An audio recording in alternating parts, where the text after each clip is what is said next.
De l'Observatoire de la Maison de la Nature d'Hirtsfelden, dimanche dernier, Bertrand Scar a commenté aux nombreux participants les différentes espèces qui viennent s'alimenter à la mangeoire disposée à cet effet. C'est des choses diversifiées au niveau de la mangeoire. Il a un bec beaucoup trop fin, mais c'est un traîne par terre. Le rouge-gorge est rarement perché, la plupart du temps il est par terre. Le rouge-gorge, curieusement, est de la famille des merles, c'est un turdidé. Je vais peut-être maintenant vous montrer. Ici c'est le moineau des champs, et là le moineau friquet. Le moineau domestique est strictement en ville où le gère qui peut arriver à une mangeoire et à ce moment-là tout le monde va se réfugier ailleurs et puis quand il part, tout le monde revient. Nous avons demandé à Marion, ornithologue de métier, ce qu'il a décidé à venir. J'ai regardé sur le site internet de la Maison de la Nature et du coup j'ai vu qu'il y avait cet événement et comme on est tous intéressés un peu par les oiseaux, on est venu participer à la journée. En effet, Marion et ses amis ont mis les mains dans la graisse afin de confectionner les fameuses boules aux graines de tournesol qui constituent une bombe énergétique très appréciée des oiseaux en hiver.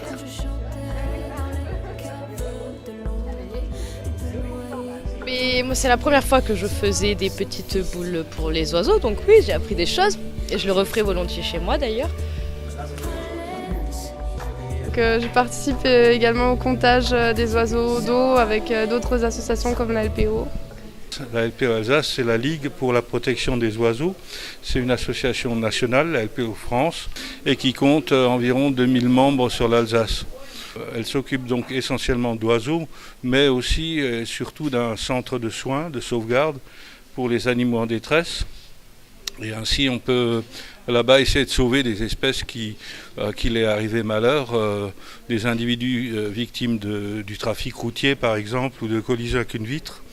Donc on peut les amener à Rosenwiller, qui est le centre de sauvegarde, mais aussi pour les habitants du Haut-Rhin, c'est la brigade verte qui se charge de faire le transfert pour le centre qui est situé dans le Bas-Rhin. Mais au fait, pourquoi nourrir les oiseaux en hiver ? Pour le plaisir de les admirer, pour mieux les connaître, pour les aider à surmonter l'hiver. La température corporelle d'un oiseau est de 42 degrés. En hiver, les nuits sont longues et très froides. Il faut donc qu'ils se nourrissent toute la journée pour résister, et lorsque le sol est gelé ou recouvert de neige, ça devient très compliqué. C'est la raison pour laquelle certaines espèces choisiront la fuite en migrant vers le sud. La sélection naturelle fera également son œuvre en condamnant les plus faibles. En revanche, ceux qui résisteront à l'hiver assureront une reproduction de qualité au printemps.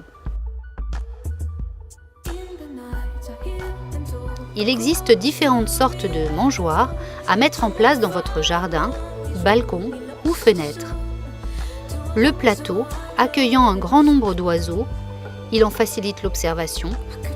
La trémie distribue les graines au fur et à mesure et a l'avantage, en cas d'intempérie, de garder une réserve de graines au sec.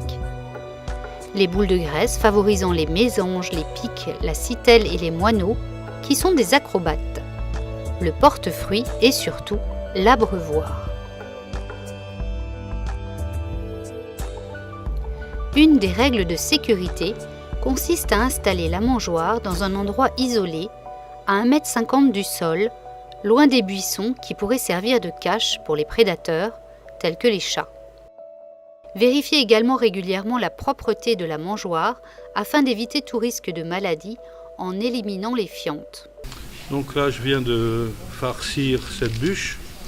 Donc, au premier temps, j'ai percé des trous, puis je l'ai farci avec un mélange de tournesol et de graisse végétaline ou blanc de bœuf pour que ça colle.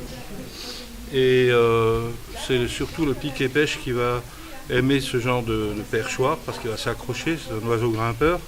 Donc il peut s'accrocher à la bûche et il peut piquer, prélever les graines de tournesol. J'encourage les gens à favoriser les espèces du jardin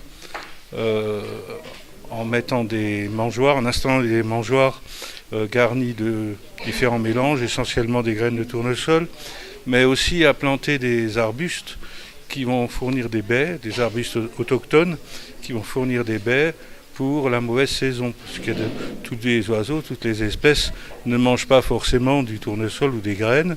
Il y a aussi ceux qui mangent des pommelettes ou des différentes baies ou fruits d'arbustes. Cette année, on constate une baisse des effectifs liée aux mauvaises conditions climatiques du printemps dernier. Afin d'optimiser leur survie, il faut également penser à la protection des milieux qui les hébergent. On essaie de rester optimiste malgré tout, on fait ce qu'on peut, sachant que le problème est vaste parce qu'il s'agit surtout de la perte des milieux, l'urbanisation qui est croissante, l'agriculture intensive aussi qui supprime tout ce qui est refuge pour cette faune-là, abri, refuge, source de nourriture. Donc il faut chercher l'explication là.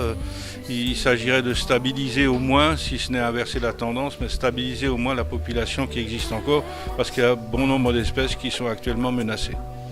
Could you be sure?